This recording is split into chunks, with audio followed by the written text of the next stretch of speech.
Cube Radio. Une autre vision de l'actualité. Cube Radio.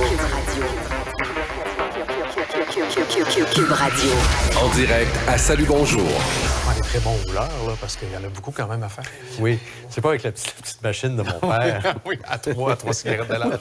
Philippe Vincent, excuse-nous, on va aller te saluer à l'instant, puisque c'est là de ton rendez-vous quotidien.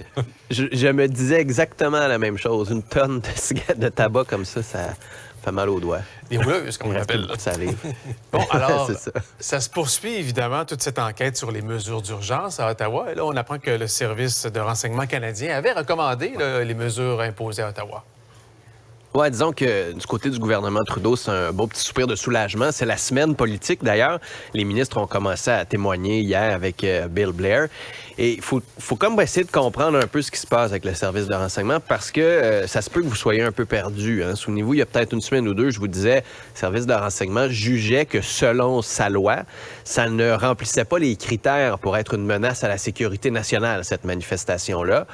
Or, le directeur général du SCRS a quand même recommandé au gouvernement d'aller de l'avant avec l'application de la loi sur les mesures d'urgence. Alors, disons que c'est un peu une prédile logistique, là, de logique à essayer de comprendre. Au fond, ce qu'il nous expliquait hier, c'est que l'interprétation de la loi a pu changer. Il faut regarder cette interprétation-là parce qu'on ne l'utilise pas souvent, la loi sur les mesures d'urgence, et c'est tant mieux. Mais peut-être qu'il va falloir la moderniser aussi pour la rendre plus claire et plus précise, ce qui a fait partie des propositions. Et il y en a beaucoup, là, notamment dans l'appareil gouvernemental, qui ont fait ces suggestions-là pour éviter d'avoir le bordel de communication qu'on a connu au cours du mois de février avec les camionneurs, puis dont on voit les effets en ce moment avec la commission d'enquête. Oui. On parle de santé, Philippe Vincent. Le ministre Dubé est allé à la rencontre des infirmières qui sont en congrès. Donc, est-ce qu'on peut parler d'une main tendue?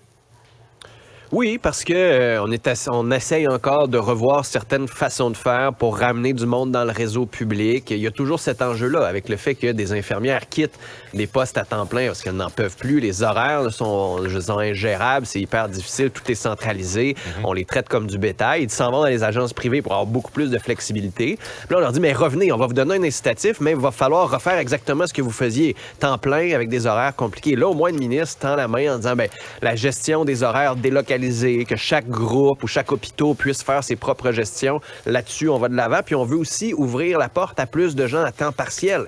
Parce que là aussi, c'est un enjeu. Si on a une personne à la retraite, par exemple, là, puis on lui dit, viens travailler à temps plein, elle va pas faire oui. Elle va dire, ben non, j'ai pas besoin, j'ai pas envie de travailler 5-6 jours semaine avec des quarts de travail pas de bon sens. Ouais. Mais si on peut offrir du 2-3 jours semaine, c'est déjà un gros pas de plus pour aider les opérations, aider d'avoir du monde sur le terrain, ce qui est le gros problème en ce moment. Là. Tellement. Un peu de souplesse et de réalisme. Voilà. On te laisse poursuivre le travail ce matin. Messieurs, avec un petit rhume que bonne je journée. sens entre les voyelles et les consonnes. Hein? Une petite garderite. Une c'est pas juste congestionné sur les routes. Une garderite. On est passé par là. Oh, content.